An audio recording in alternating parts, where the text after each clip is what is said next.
Welcome back, नमस्कार दोस्तों, स्वागत है आप सभी का एम्प्लॉय खबर चैनल के एक और नए वीडियो में। दोस्तों, कुछ दिन पहले कमांडर अशोक रावत जी की ओर से प्रधानमंत्री नरेंद्र मोदी जी को एक पत्र यहां पर लिखा गया था, जिसमें ये सारा कैलकुलेशन करके बताया गया था कि ईपीएस 95 पेंशन धारकों की न्यूनतम पेंशन को 1000 रुपए से लेकर 7500 रुपए तक किस तरह से बढ़ाया जा सकता है और इसको लेकर ईपीएफओ या गवर्नमेंट के ऊपर कोई अतिरिक्त बोझ या अतिरिक्त अमाउंट की यहाँ पर जो है जरूरत भी नहीं पड़ने वाली है। तो आज इसी कैलकुलेशन को हम यहाँ पर समझेंगे कि किस तरह से ईपीएस 95 पेंशन धारकों को 7500 रुपए प्रति महीना तक गवर्नमेंट यदि चाहे तो यहाँ पर आराम से दे सकती है। गवर्नमेंट के पास इतना पैसा है और उसी पैसे के हिसाब से कैलकुलेशन करके देखेंगे। यहाँ पर इस लेटर में आपको जो है 3 टेबल देखने को मिलेंगे। तो पहले टेबल में यहाँ पर ईपीएस 95 पेंशन धारक का जो वेजेस थी, उनका जो सीलिंग लिमिट थी, उसके बारे में बताया गया है कि 16 नवंबर 1995 से 31 मई 2001 तक जो ईपीएस 95 पेंशन धारकों की सीलिंग लिमिट थी, जो कंट्रीब्यूशन की लिमिट थी, वो 5000 रुपये थी।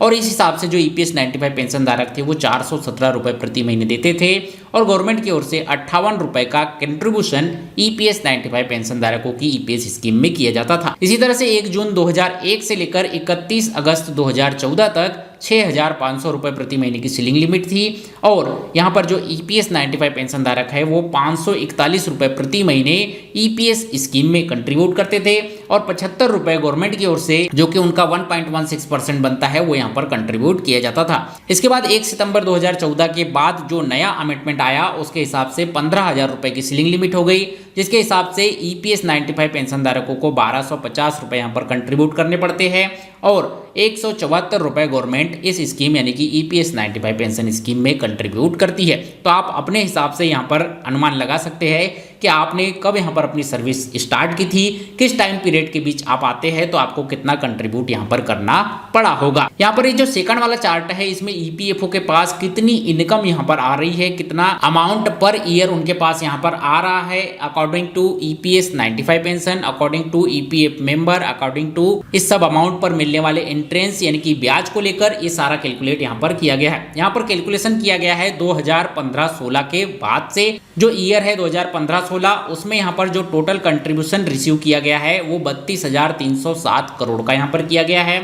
इस पर जो इंट्रेंस मिला, इस पर जो ब्याज मिला, ये जो अमाउंट है, इस पर जो ब्याज मिला वो 21,662 करोड़ का यहाँ पर जो है ब्याज मिला है, जिसमें कि इस ब्याज से ही पेंशन धारकों को यहाँ पर 8,263 करोड़ रुपए सभी पेंशन धारकों की पेंशन को लेकर यहाँ पर दिए गए, जो कि टोटल ब्याज का यहाँ पर देखा जाए तो लगभग 38% ही यहाँ पर जो है पेंशन धारकों के ऊपर इन्वेस्ट किया गया है। वहीं पर ईपीएफओ के पास ईयर ऑन ईयर कितना कार्पस फंड बचा है ये यहाँ पर बताया गया है और कार्पस परसेंटेज के हिसाब से यहाँ पर दिखाया गया है। इसी तरह से 2016-17 में ईपीएफओ के पास 36,393 करोड़ इनकम आई, 2017 में 42,375 करोड़, 2018-19 में 46,661 करोड़, 2019-20 में 51,593 करोड़, 2020-21 में 50,562 करोड़, 2021-22 में 57,526 करोड़ और 2022-23 में 64,885 करोड़ के आसपास ईपीएफओ के पास यहाँ पर इनकम आई, जिस पर इंट्रेंस यानी कि ब्याज के थ्रू कितना पैसा यहाँ पर मिला वो जो है आपको इस चार्ट में देखने को मिलेगा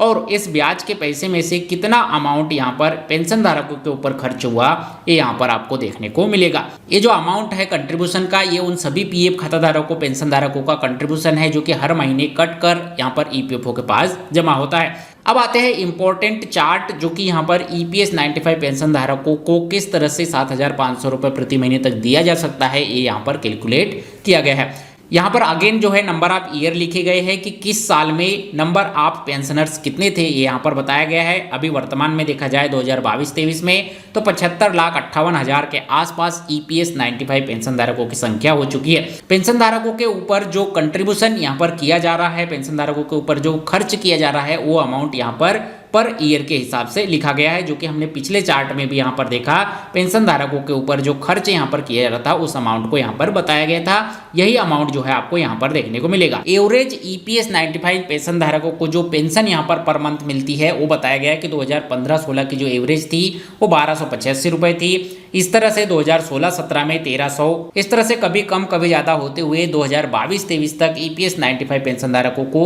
एवरेज 1592 रुपये यहाँ पर जो है पेंशन मिल रही है पर मंथ, जिसका और यहाँ पर सालाना पिछले 8 साल का एवरेज यहाँ पर हम निकाल ले तो 1419 रुपए ही यहाँ पर ईपीएस 95 पेंशन धारकों को औसतन पेंशन यहाँ पर मिल रही है। अब यहाँ पर जो है जो इंट्रेंस रिसीव हो रहा है ईपीएफओ को, उसके डाटा दिए गए हैं कि ईपीएफओ के पास जितना भी पैसा यहाँ पर जमा होता है उस पर ब्याज कितना मिल रहा है। तो 2015-16 में 21,662 करोड़ रिसीव किया गया था, 2016-17 में 25,381 करोड़, इस तरह से बढ़ते बढ़ते ये अमाउंट यहाँ पर 2022-23 में 51,985 करोड़ तक यहाँ पर ईपीएफओ को केवल ब्याज का पैसा यहाँ पर मिल रहा है। इसी ब्याज के पैसे से यदि गवर्नमेंट चाहे तो वर्तमान 2022-23 में 5,731 रुपए पर मंथ यहाँ पर प्रत्येक पेंशनर्स को दे सकती है और इस हिसाब से ईपीएस 95 पेंशन धारकों की औसतन पेंशन 4,598 रुपए हो जाएगी और जो पहले की 1419 रुपए यहाँ पर मिलते हैं, इस हिसाब से ईपीएस 95 पेंशन धारकों की पेंशन में 7,500 रुपए प्रति महीने तक की वृद्धि हो सकती है।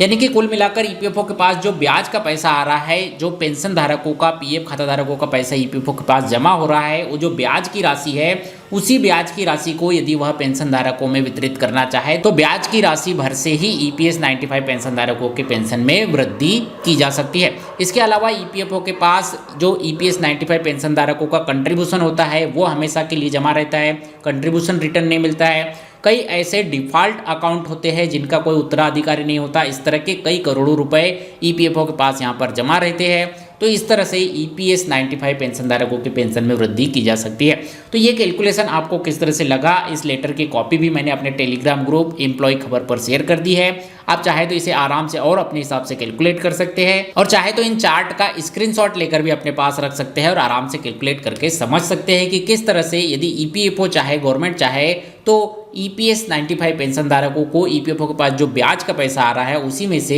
ईपीएस 95 पेंशन की न्यूनतम पेंशन 1,000 रुपए से बढ़ाकर 7,500 रुपए कर सकती है। तो उम्मीद करता हूँ ये वीडियो, ये कैलकुलेशन आपको पसंद आया होगा। ये वीडियो जानकारी आपको अच्छी लगी हो, वीडियो को लाइक कीजिए, अपने सभी दोस्तों के साथ शेयर कीजिए। इसी तरह से पीएफ पेंशन सरकारी योजनाओं से जुड़े नए लेटेस्ट अपडेट, कर्मचारी से जुड़ी हर छोटी बड़ी खबर को जानने के लिए हमारे चैनल एम्प्लॉय खबर को सब्सक्राइब कर लीजिए। मिलते हैं आपसे अगले वीडियो में। जय हिंद, वंदे मातरम।